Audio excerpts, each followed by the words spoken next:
The venerable Zenith Diplomatic Institute had weathered 3 galactic wars, navigated 2-dimensional breaches, and somehow managed to sweep under the rug an exceptionally mortifying encounter with a sentient gas cloud that infiltrated the cafeteria's ventilation network. However, it was utterly unprepared for a human. This glaring omission in their strategic foresight was on the precipice of a breathtaking display of chaos. Harmony 8th Station spun serenely in the cosmic gulf between the vibrant Andorian nebula and utter galactic backwater, making it an ideal location for the galaxy's foremost diplomatic academy. The station's visionary architects conceived it with the unshakable assurance born from 14 millennia of sophisticated evolution. Fluid corridors fostering tranquility, communal areas encouraging profound discourse, and absolutely zero sharp edges, a lesson brutally learned by the hegemony. The crystalline collective deemed acute angles a visceral visual affront. Into this sanctuary of elevated galactic civilization strode Lura Chen, lugging a well-worn duffel bag, a veteran of 3 interstellar conflicts, and sporting boots seemingly impervious to any atmosphere. Re-emergence, the universe savored the irony, a cosmic secret it kept close, though it had mastered the art of understated humor. "Greetings. Welcome to Harmony VT," the holographic guide intoned, its placid smile hinting at either profound wisdom or pharmaceutical intervention. "Kindly proceed to Acclimatization Bay 7 for cultural integration." LRA hoisted her pack, tracing the soft azure glow guiding her across the floor. The station resonated with the serene hum of a society that had long abandoned excessive noise. Whisper was utterly primal. Lyra, the corridors surged with intergalactic students, shimmering ethereals conversing through chromatic shifts, melodic vexi chiming with each movement, and colossal thornox, their chitinous exoskeletons glistening softly. None moved with Lyra's grounded gait, where others glided, skittered, or undulated with an alien grace born of peaceful evolution. Lyra moved like a survivor, someone taught early that the cosmos was actively trying to extinguish her and had taken it to heart. Her gaze danced across every nook and cranny, registering exits and calculating threat profiles on each passerby. It was draining to be the sole apex predator amidst a cosmos of herbivores and plankton eaters. Ah, the human has arrived. A towering, radiant being, its form a symphony of light, spoke. "I am Vexe, your appointed cultural attaché. Please accompany me to your designated sanctuary." Lyra queried, "My what?" "Your sanctuary. Or if you prefer a less refined term, your quarters." Vex's form shimmered, perhaps with amusement, though crude seems redundant when describing human language. They traversed labyrinthine corridors, resembling a nautilus shell's interior. Designed for contemplative flow states, as the Academy touted, LRA recognized prime ambush locations. Subdued lighting prevented sharp shadows, sound-dampening walls, and numerous alcoves offered cover for a whole strike team. The Institute was following the consciousness wars of the 32nd millennium, Vexi intoned, adopting the air of a seasoned lecturer. The visionary founders understood that genuine civilization could only blossom by eradicating rudimentary conflict inclinations. Violence, you see, is simply a breakdown in understanding. Lyra offered a neutral sound. Back on Earth, violence erupted when discourse faltered, yet this very failure often served a purpose. Sometimes, The universe simply required a clear demonstration of one's convictions, and the most expedient method. Convey that information was through the calculated deployment of might, yet her purpose was galactic understanding, not critique. Even if galactic civilization appeared to possess the survival instincts of an unusually hopeful fern. "Behold," Vexi declared, gesturing to a softly sighing doorway, "your harmony chamber. You'll be paired with Thorno-Kel Ninth, a third year from the Hive Worlds. His insights on collective consciousness will surely enrich your studies." The room was more spacious than LRA anticipated, featuring 2 sleeping alcoves distanced by a shared space. One was decidedly inhabited, walls etched with intricate mathematical formulas, a subtle whiff of ozone and aged chitin lingering. The other, immaculate and vacant, awaited her personal touch. "Salutations, mammalian associate," a voice resonated from within the occupied alcove. A figure materialized, humanoid only in the vaguest sense. Imagine a praying mantis if you'd only heard tales of humans.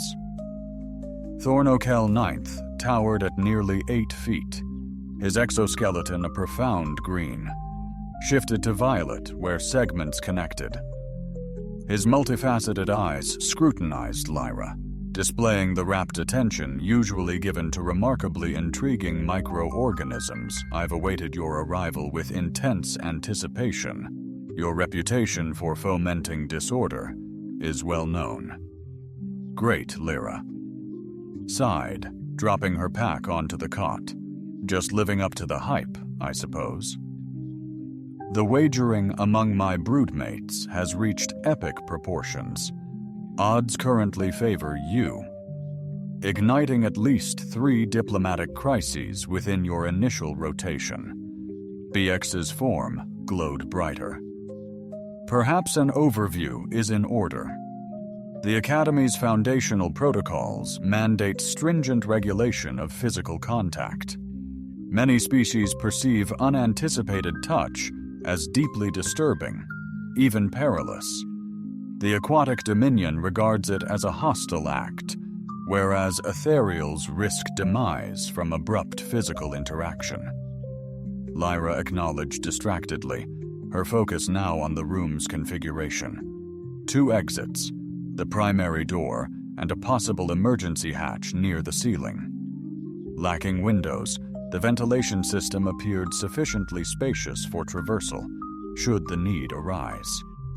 The sleeping platform was braced against the wall, commanding a pristine view of both entries. Excellent. She'd endured far grimmer lodgings. The Institute functions via comprehensive consensus. Vext elaborated, "Every disagreement dissolves through facilitated dialogue and empathic resonance. Brutality isn't simply banned. It's genuinely unimaginable to virtually all students. Numerous species have transcended physical aggression." Vext crackled his fingers. "Hypothetically, what if someone violates expectations?" Lyra inquired. Thornox's antenna pulsed. "There exist no expectations to violate. Violence is utterly unthinkable here.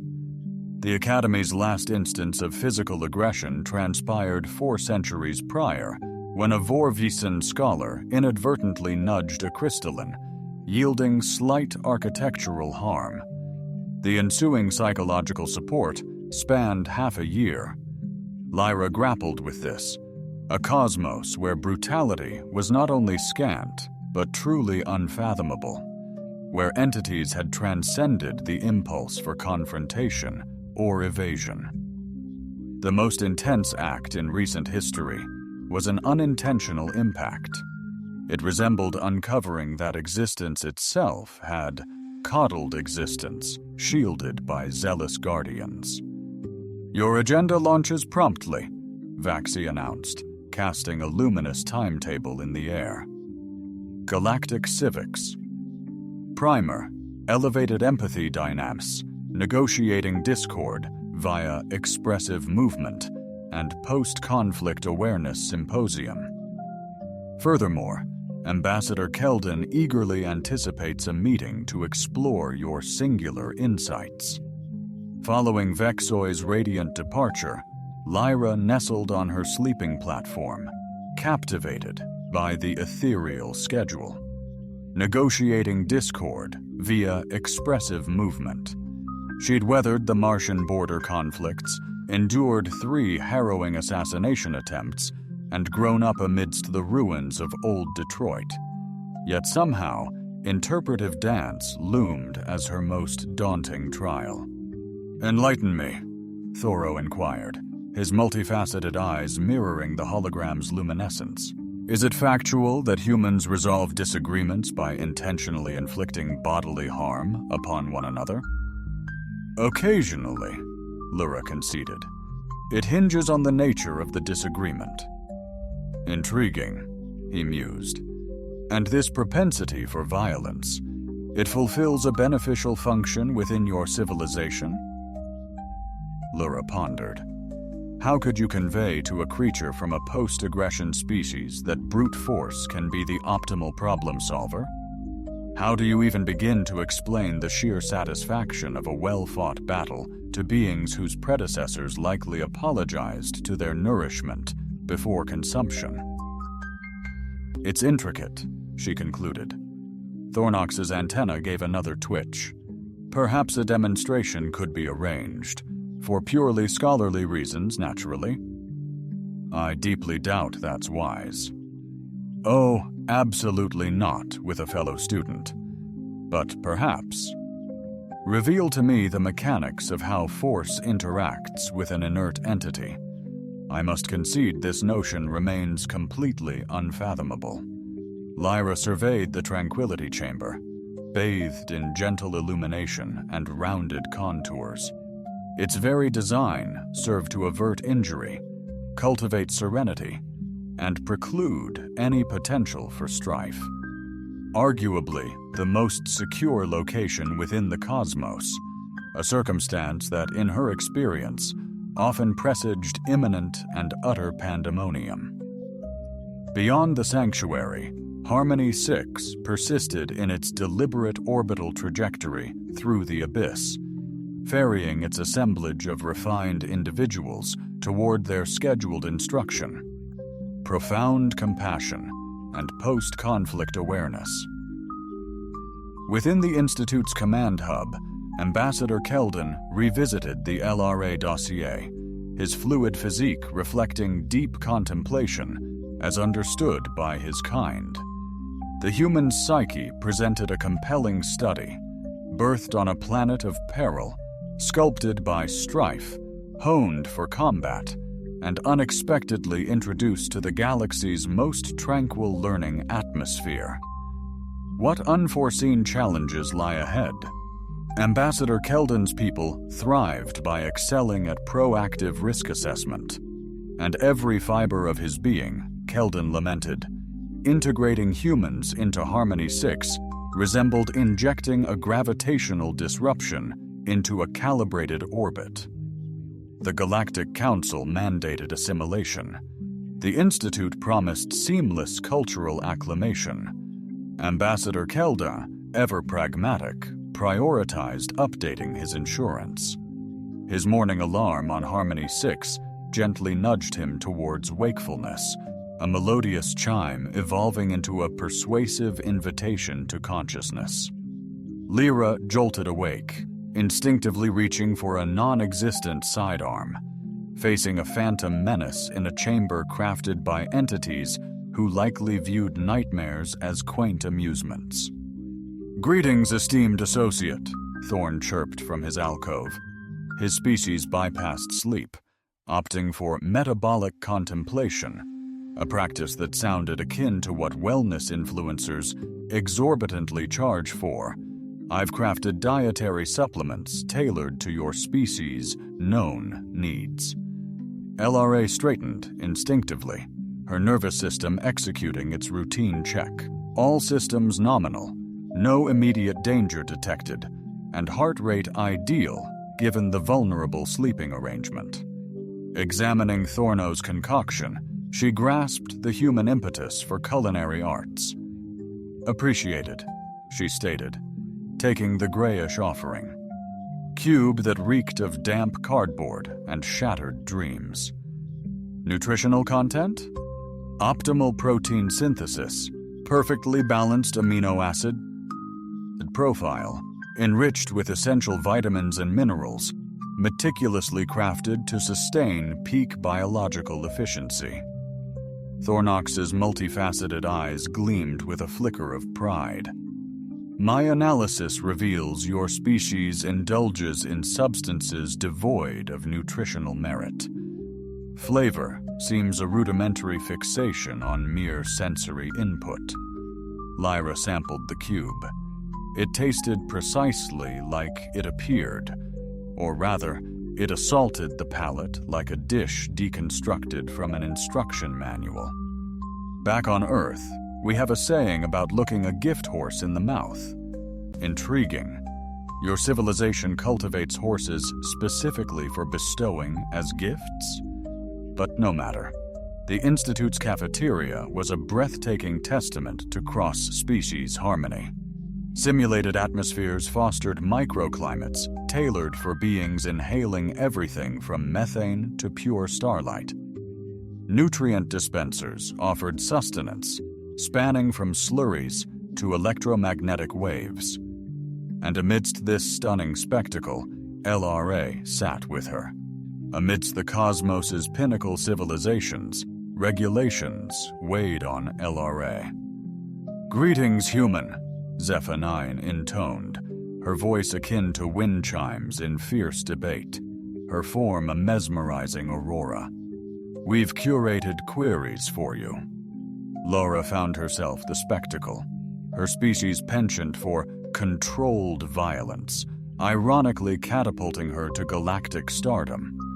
A deluge of questions ensued, of languages translated by the Academy's AI into remarkably lucid English. Is it factual that humans purposefully harm themselves for amusement? Do you genuinely ingest the tissues of other living beings? How do you persevere, lacking shared consciousness? Are Earth's gravitational forces actually deadly to numerous galactic species? Lyra Field tackled these queries with utmost efficiency, striving to elucidate human conduct to entities who perceived aggressive ideation as a psychological disorder. The notion of competitive sports nearly caused Zephyr 9's ascendance to complete dissolution, while her account of rudimentary military drills triggered a wave of sympathetic anguish across the captivated audience. But why would one consciously train to inflict harm? I probed, my resonating G minor crystal form chiming with palpable unease. What conceivable advantage could such an action yield? Precisely so that when malevolence confronts you, you possess the skill to neutralize it. But who would dare initiate such aggression? Someone coveting your possessions, someone dissenting from your beliefs, someone having a dreadful day, or perhaps encountering someone inherently antagonistic. Surely such individuals would receive treatment for their psychological ailments. Lyra halted her NutriCube mid-air. But what if they decline assistance? The ensuing silence was profound, a silence born when an entire philosophy grapples with an unprecedented notion. In their reality, aggression was an affliction, conflict a breakdown in understanding, and the deliberate choice of violence over discourse utterly unthinkable. Unfathomable hypothetical, Libra articulated deliberately. How would you react to an unprovoked assault? No prelude, no debate, just abrupt aggression. An absurdity, Meltic resonated in G minor, unwavering. Violence demands motive. Motive stems from reasoned judgment. No sane entity opts for hostility over harmonious accord. But if devoid of reason, then therapeutic intervention for their affliction is warranted. And should they decline, refusal would signal a deeper malady.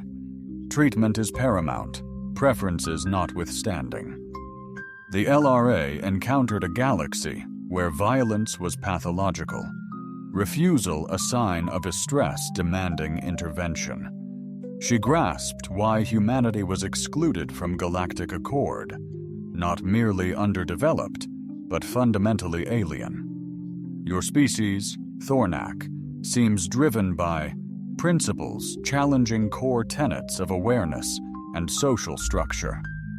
Astounding, you mastered interstellar voyages, sans crafting robust empathic communication norms. We are adept, LRA quipped. The dialogue could have stretched endlessly, yet Zemor Velthan's entrance shifted Lura's day from peculiar to fraught. Zemor hailed from the Vina Hamoni, a species boasting galactic fame via cutting-edge tech and unbearable hubris. They were statuesque, refined, embodying insufferable condescension. The offhand condescension radiating from the galaxy's self-declared cultural guardians. "Ah, the rudimentary being," Z proclaimed, his voice laced with the unchallenged power of one accustomed to absolute agreement. "I presume your assimilation is advancing as expected." Lyra met his gaze, her expression meticulously composed. Zexmore possessed an imposing stature, towering even among Valvardan. His features sharp and aristocratic, his attire a clear display of substantial affluence and standing. Crucially, his movements exuded a nonchalant self-assurance, hinting at a life devoid of genuine opposition. "It's progressing smoothly," Lyra stated. "Splendid. I speak for the Academy's Cultural Integrity Council.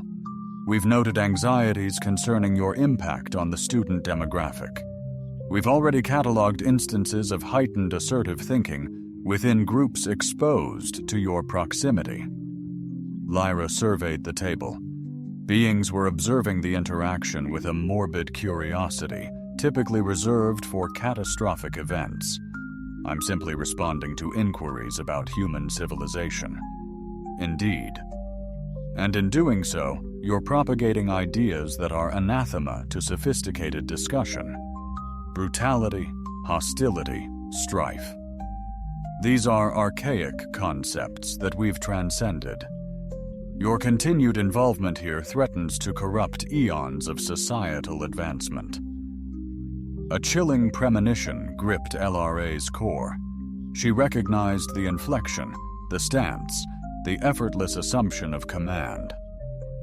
Zachamore wasn't merely voicing anxieties, he veiled a menace in diplomatic prose. On Earth, such exchanges prompted reciprocal defiance, clarifying the mutual risks. Yet this wasn't Earth. This galaxy viewed conflict as pathology, violence as alien, and met aggression with empathic resonance.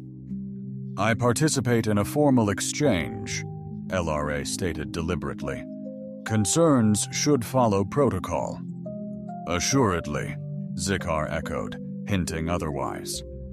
That leveraging established protocols was within his purview. "I'm confident you'll dedicate yourself to significantly reducing your destabilizing impact as these matters are investigated." He exited without acknowledgement, his exit sparking a wave of unease across the cafeteria. Lyra remained, keenly conscious that she had been cautioned by an individual anticipating deference. "Zeke Morvethan," Thornak murmured, "embodies a particularly potent political legacy within the Vespasian hegemony. His lineage has commanded positions in the galactic. Council has governed for millennia," Lyra acknowledged. "Indeed." Thorn pressed, clearly unaccustomed to dissent. His kind views disagreement as social aggression. "Noted. Lyra omitted that on Earth, threats demand respect. She also withheld that bullies yield when the cost outweighs any gain. But this reality was not Earth. This galaxy deemed her primal instincts as not only undesirable, but a looming threat. The day unfolded with a bizarre normalcy, typical for the Institute, where advanced empathy studies probed the emotional landscapes of utterly alien beings. Conflict resolution via interpretive dance proved as ludicrous as anticipated, and the post-violence consciousness seminar was led by a professor untouched by personal experience. By evening, LRA was utterly drained, a sensation novel to her. It wasn't physical fatigue. The Academy's gravity was accommodating, the air breathable, and stress remarkably low.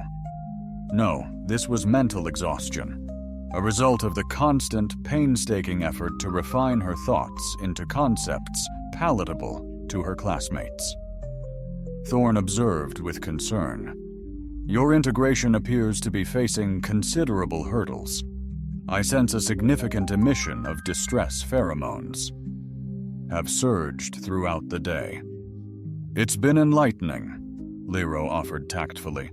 Perhaps tomorrow will be more serene. Your itinerary features a private session with Dr. Vel Synth, succeeded by a hands-on assessment in peaceful conflict management. LRA murmured a reply, her gaze fixed on the hallway. She previously observed the Academy's security was completely non-invasive. Automated systems, environmental regulations, and conflict de-escalation procedures. No sentries, no armaments, and no tangible obstructions. That weren't engineered for proactive safety, but reactive barriers. It was a system flawless in theory, yet fragile in practice. In her serene chamber, Lyra reclined on her platform, gazing at the canopy. The Institute resonated with the tranquil rhythm of beings unaccustomed to vigilance, to uneasy slumber, to assessing every room's strategic vulnerabilities. She was enveloped by the most cutting edge. Civilizations in the cosmos. A profound solitude settled upon her. Beyond the viewport, stars pirouetted gently as Harmony V maintained its celestial waltz. Somewhere amid that glittering expanse lay Earth, a realm where force served as a lever, calculated aggression proved vital, and discord presented merely another puzzle. Humanity had embraced danger, knowing the universe offered no sanctuary. Passivity courted oblivion. But Earth was impossibly distant, and she sought now to decipher the essence of cosmic societies. Even as the cosmos seemed intent on proving her survival instincts obsolete, the night cycle alarm whispered a gentle invitation. Sleep as a refuge, not a necessity. Lyra closed her eyes, fighting back thoughts of Zemo's dire warning, the Academy's easily bypassed defenses, and the chilling truth that she was likely the most formidable entity for a millennium of light years. She was here to embrace tranquility. She only hoped tranquility was prepared for her. Dr. Valen radiated a serenity forged from generations. Millennia dedicated to assuaging interdimensional anxieties and nurturing species whose complete emotional spectrum resonated beyond typical perception. Her sanctuary was a therapeutic marvel, gentle contours, adaptive ambient light fostering mental serenity, and zero potential weaponry, a prudent choice considering her present client. Unveil your dreams, Lyra, Dr. Valen gently probed. Her radiant form pulsed with subtle bioluminescence. Inspiring profound emotional vulnerability, Ira settled into what Institute dubbed it a comfort pod, with excessive optimism. Yet it resembled an overpriced beanbag, meticulously designed by committee. "I rarely dream," she stated. "Fascinating. Your psychological profile reveals prominent trauma indicators, yet you report minimal dream activity. How do you manage unresolved psychological tensions?" "I confront them consciously," LRA responded. Dr. Vellen's crystalline matrix subtly recalibrated, a gesture akin to raised eyebrows in therapeutic terms. "And precisely how do you confront these tensions?" LRA pondered, contemplating how to convey this to a being whose species evolved beyond discord, suggesting physical exertion can alleviate psychological distress. "Action-oriented methods," Dr. Velsink pondered, "like diffusing a threat, aiding those in need, direct solutions for immediate issues. But what about collaborative strategies, reflective contemplation, or broader empathetic considerations? Of your choices." LRA gazed intently at her. "Urgency dictates that we bypass prolonged deliberations." The session persisted for an additional hour, with Dr. Elsinth meticulously exploring notions that starkly contradicted Lyra's core comprehension of consciousness. Lyra responded with unwavering honesty, careful to avoid inadvertently distressing someone entrusted with her well-being. "For our subsequent session," Dr. Vellante stated, "we'll prioritize cultivating more adaptive reactions to perceived dangers. I'm recommending consistent, daily meditation." Sessions and registration for our premier pacifism seminar, A nodded and slipped into the hallway, where Thornock awaited, with restrained enthusiasm, harmonious associate. "I've unearthed a truly captivating research endeavor. The Institute's wargame arena has been locked down for 6 centuries. Evidently, it was built during a short-lived phase when the founders believed military history held educational value. A battle simulator, Lyra's heart rate climbed slightly.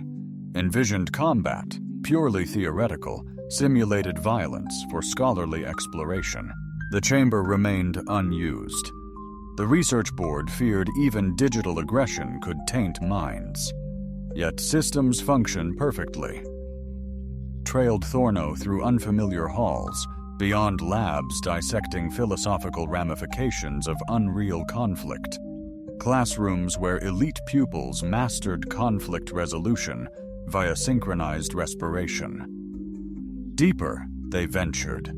Deeper into the Institute's antiquated sectors, the architecture metamorphosed. The walls retained their seamless, organic flow, yet subtle angles betrayed an archaic design ethos, hinting that a long-forgotten architect once pondered whether discourse alone could conquer all challenges.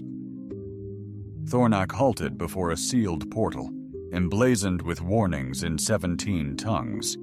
"The Institute's top-secret research archives. My scholarly credentials permit entry for historical inquiry." Door strained open, unveiling a chamber from another station.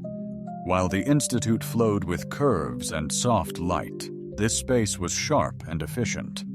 Dormant holographic projectors hinted at immersive environments. At the center, a conflict-savvy control pedestal stood.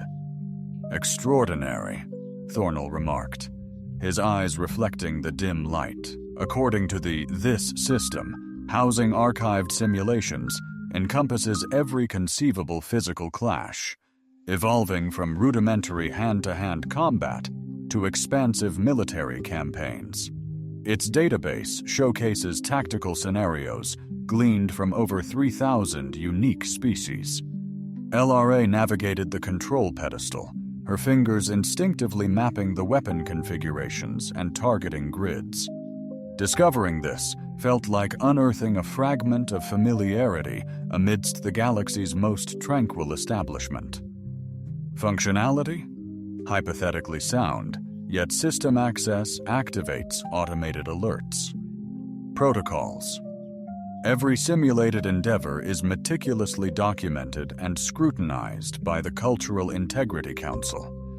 Lyra began to grasp that in this galaxy, even contemplating violence with intensity might necessitate authorization and a thorough psychometric assessment. Conceivably, Thorne proceeded gingerly, we could merely analyze the interface, strictly for scholarly inquiry, naturally. Lyra prepared to retort as the chamber's entry emitted a delicate chime.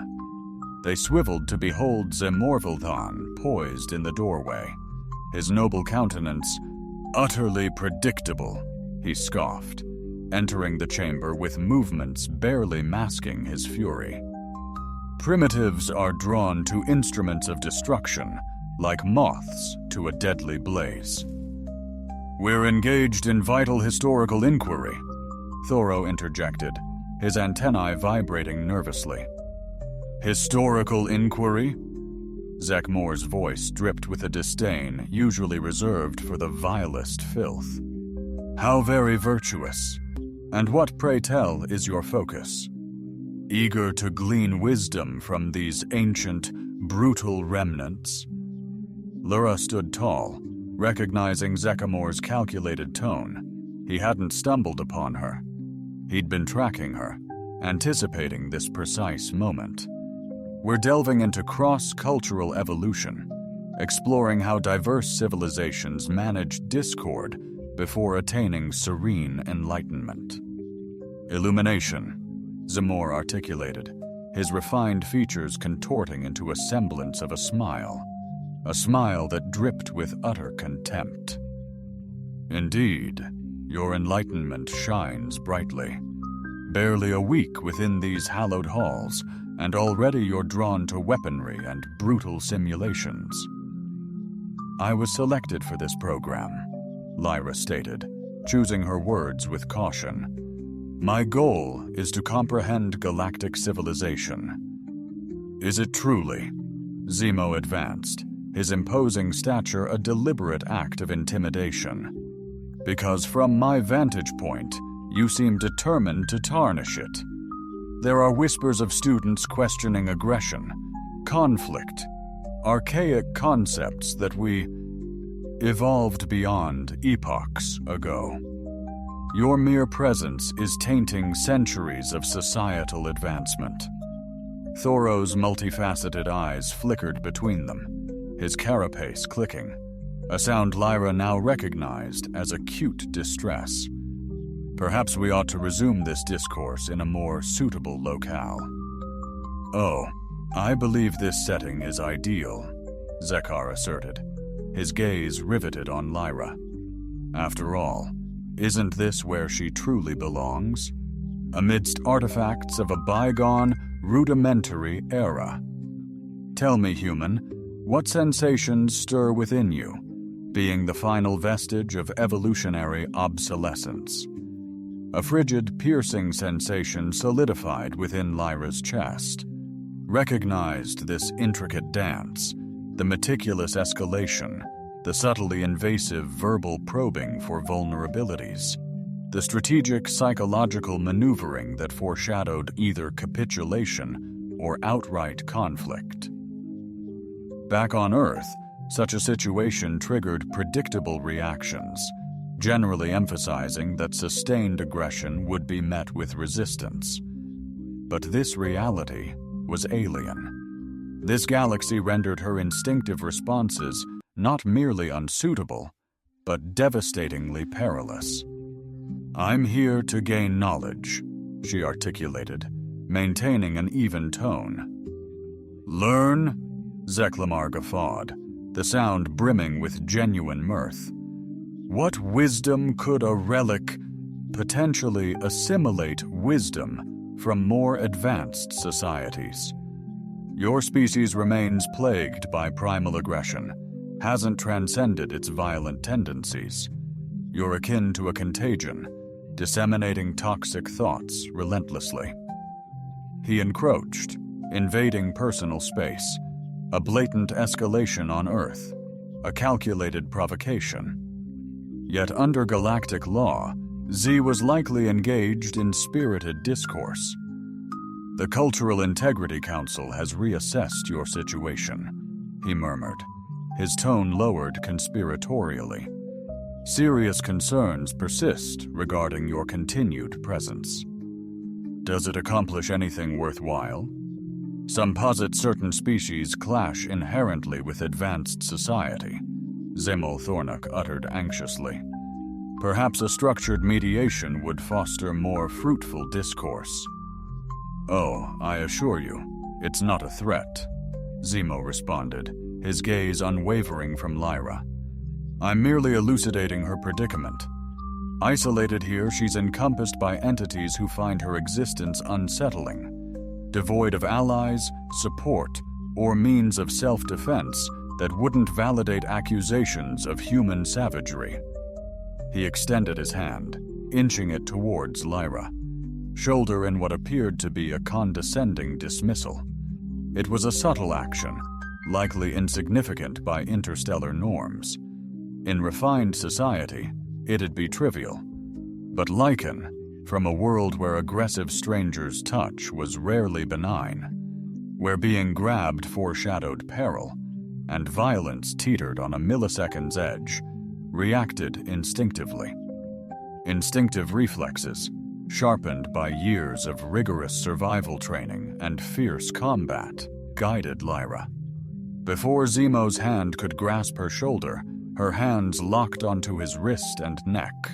The throw was flawlessly executed, a fundamental defense move aimed at swiftly incapacitating a foe. Then came the gruesome snap of vertebrae, severing under abrupt, twisting force.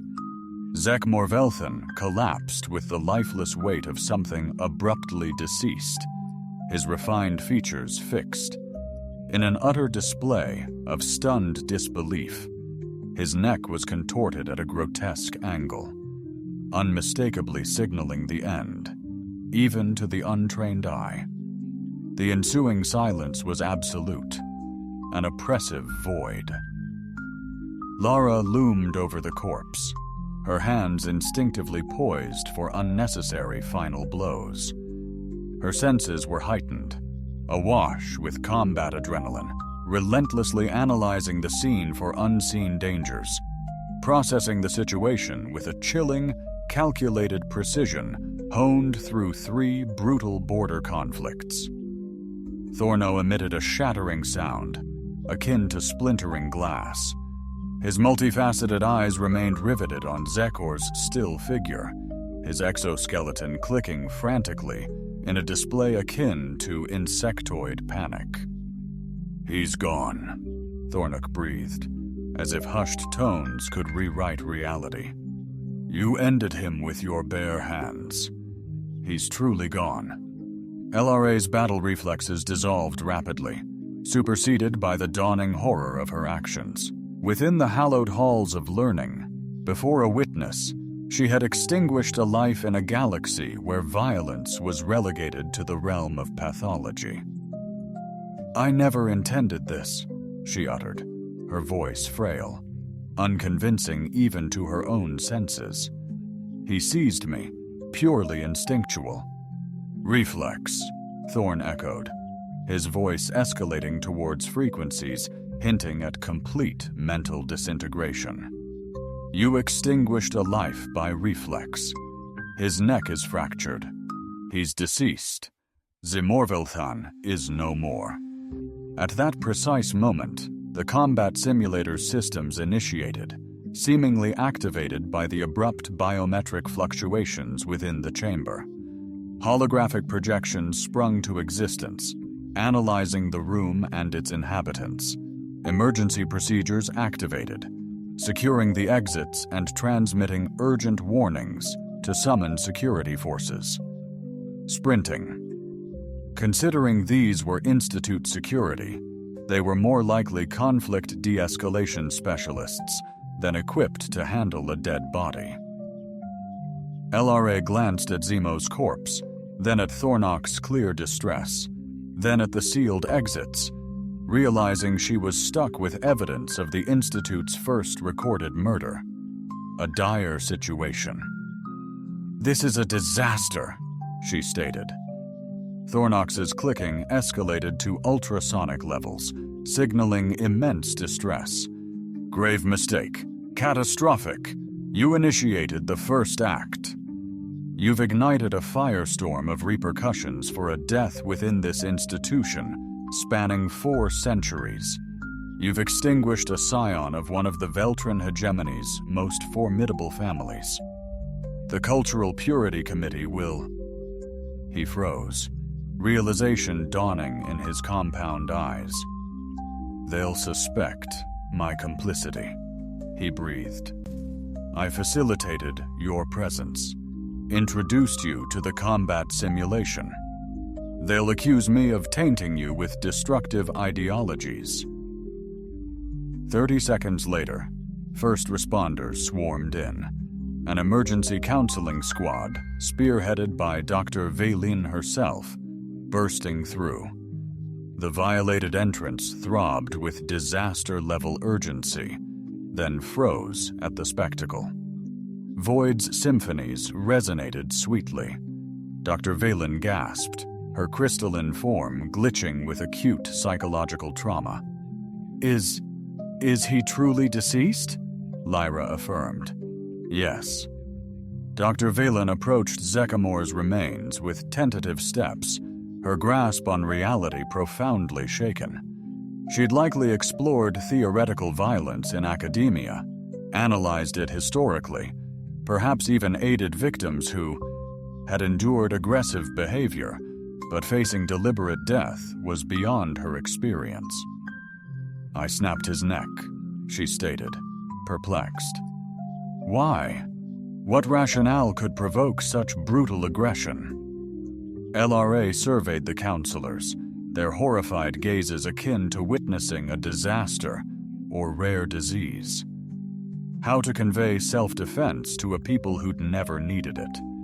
How did you explain primal violence to beings past reflexive action? "He menaced me," she stated. "He seized me. I responded." "Responded?" Dr. Vaylin echoed, like the term was alien. "You answered harsh words with deadly force." "He wasn't merely speaking. He postured intensely, violated my space, touched me without consent. Where I'm from, that's the initiation to assault." "So you preemptively struck?" "I defended myself through lethal means. I didn't intend fatality. I sought to negate the danger." Dr. Vaylin's form shifted, cycling through varied frequencies before stabilizing on a signal suggesting deep bewilderment. "You deemed Zek Move, a scholar, an academic, a person innocent of any violent conduct, a threat deserving deadly force." Hearing it voiced, it seemed utterly deranged. Yet Lyra had existed in arenas where peril arose instantly, where delay equaled demise, where the cosmos relentlessly hunted any being foolish enough to lower their defenses. "Indeed," she acknowledged succinctly. The admission lingered, attuned to a grave avowal. Sheer lunacy, as it undoubtedly seemed. The emergency team surrounding her cast knowing glances, silently assessing her fragile mental state and uncertain future.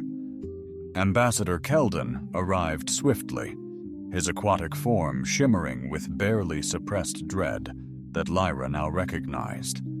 He took in the grim scene, the lifeless body, the shaken witnesses, the combat simulator running diagnostics, and emitted a sound suggesting his darkest premonitions had been surpassed.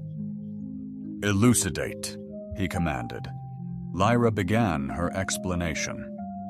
Show down the surge the instant Zemore moved towards her. Her senses screamed that surrender was not a viable path. She delivered her account calmly, objectively, narrating the event like a post-operation analysis rather than a heartfelt reveal. Upon her conclusion, Ambassador Keldon remained hushed for an extended pause. "You eliminated him," he stated at last. "Affirmative, unarmed." Indeed, his aggressive demeanor and physical contact warranted my response. "Understood. Do you deem your reaction justifiable?" Lyra paused, considering deeply. It was, in my estimation, an unavoidable consequence. In my culture, a perceived threat coupled with physical aggression necessitates a proportionate response. To do otherwise is to invite victimization. "A victim," Ambassador Kellen echoed, intrigued. "Victim of harsh words, unwanted intrusion, a touch, or the escalation that inevitably follows. In your experience, what typically transpires next?" "Escalating violence. Thus I acted to preempt greater harm." "So, violence to avert violence?" Keldon's form shimmered slightly, grappling with what he now perceived as the aquatic incarnation of a debilitating migraine. "Do you comprehend the gravity of your actions? Zevil Thane wasn't merely a student. He was a scion of Vulcan nobility. His demise will ignite a diplomatic firestorm, jeopardizing the fragile balance between stellar nations. And you extinguished his life based on a mere premonition of potential violence? I terminated him because my neural network flagged him as a critical threat, and I reacted as per my directives." "Directives?" Ambassador Kalen questioned. "Deliberately, I suppose one could say I am a precision instrument," Lyra mused, contemplating the analogy. "A tool, perhaps, for those who require solutions." The ensuing quiet was punctuated solely by Thornox's persistent clicking and the subdued whir of the combat simulator's power grid. The emergency squad remained on standby, anticipating a directive regarding the galaxy's unprecedented homicide. At the epicenter, Lyra Chen stood adjacent to the victim, who had likely never fathomed the fatal potential of mere language and expression. She grappled with the daunting task of elucidating the situation to a galaxy predicated on pacifism. Occasionally, aggression was the sole idiom the cosmos comprehended. The Extraordinary Council Assembly showcased delegates from 37 distinct races, each brandishing a unique crisis resolution philosophy. The Ethereals advocated spiritualistic contact. The Crystalline Collective championed contemplative getaways, and the Aquatic Dominion asserted all quandaries dissolved via expressive hydrokinetics. Oddly, no one debated the fate of the Earthling who perpetrated the act. LRA occupied a seat, nominally for the accused, yet resembled a meditation pad envisioned by a designer oblivious to conventional furnishings. Legal scholars dissected non-existent precedents for an unprecedented crime by a species barely capable of it. The Vivant delegation's core argument: the defendant occupies a legal twilight zone. Humans, deemed pre-contact under the primitive world's preservation edict. Dr. Elsink's crystalline form radiated perplexity. "But she's present. We've conferred for a week." Technically, humans achieved interstellar travel a mere 3 centuries prior, galactically speaking. They're in early technological development. The Protection Act distinctly bars judging pre-contact species by civilized world standards. Ambassador Keldon's aquatic form showed restrained annoyance as Lyra noticed. "Are you implying we can't try her because her species lacks legal comprehension?" "I'm proposing," Magistrate Wen Salah replied patiently, "that prosecution would necessitate. Recognizing her potential for criminal intent necessitates acknowledging her species' cognitive maturity for legal accountability, effectively redefining humanity as a developed civilization. Such a reclassification implies that humanity's aggressive actions are deliberate decisions, not mere instinctive reactions. Consequently, human behaviors like territorial ambition, resource rivalries, and military structures are also calculated choices rather than primal drives. Primal urges. The ensuing hush possessed the essence of 37 diverse species collectively recognizing a fundamental flaw in their approach. So, Dr. Velenth articulated deliberately, by framing this as a crime, we implicitly concede humanity's inherent danger? Indeed, LRA countered. Treating this as a crime suggests humans consciously opt for perilous behavior, a concept far more unsettling than the alternative. LRA observed this dialogue with increasing respect for interstellar red tape. Apparently, being labeled as primitives offered distinct perks when evading criminal charges. While she suspected those perks entailed substantial future repercussions, legal counselor Vashe from the Hijgamani archives raises another crucial point. The defendant's actions stemmed from unwelcome physical advances by the deceased. Under the Primitive Worlds Protection Act, pre-contact species possess the right to self-defense, using tactics aligned with their evolutionary stage. Are you implying a defensive stance? Magistrate Wayne Sola inquired. I contend that anticipating a sentient, pre-FTL species to meet hostility with refined dispute resolution methods is akin to expecting a shadow hunter to grasp elegant illumination. They fundamentally lack the ingrained capacity for such conduct. Labeling humans as shadow hunters, incapable of art appreciation, might be misleading, but LRA judged this no moment for petty factual debate. Moreover, legal counselor Vash pressed, the victim knew of the defendant's species designation. Initiating corporeal interaction with a recognized pre-industrial civilization represents a calculated instigation, contravening interspecies safety. Regulation 847. This revelation seemingly astounded various council delegates, who commenced accessing jurisprudential repositories with the frenzied vigor of entities acknowledging they'd disregarded pivotal data. Therefore, Zemo transgressed safety mandates by engaging in tactile contact with her. Ambassador Keldon inquired if Zemo had breached crucial safety regulations by getting dangerously close without adequate protective gear and skilled oversight. The council descended into pandemonium as delegates debated in 17 tongues. Throughout this uproar, LRA mused over how sophisticated societies convoluted elementary issues.